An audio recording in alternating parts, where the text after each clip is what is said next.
Hello guys, welcome back to new vlog. Guys हम लोग आए हैं अभी लुलु मॉल के अंदर। गाइस हम लोग अभी पार्किंग के अंदर कार कर चुके हैं।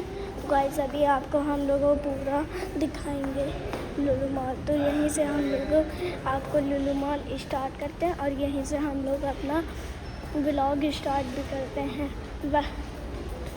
Welcome back to new vlog guys. Guys आप लोग यहीं से हम लोग आए हैं।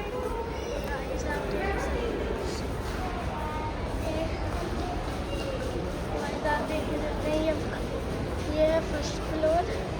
मैं आपको दिखाते जाऊंगा पूरा। आप देख सकते हैं गाइस,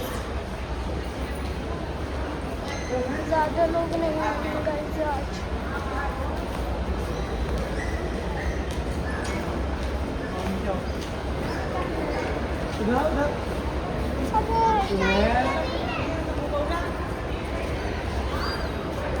मैं लाओ यार नीचे।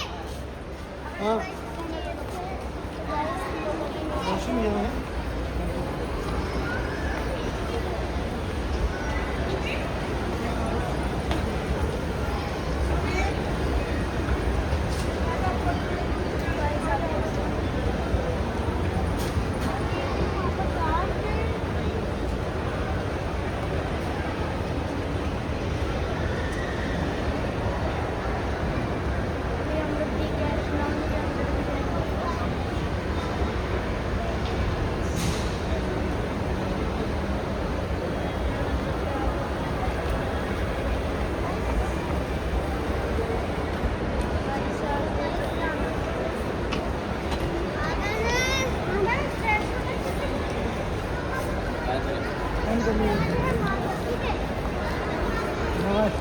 अभी पहले खाएंगे।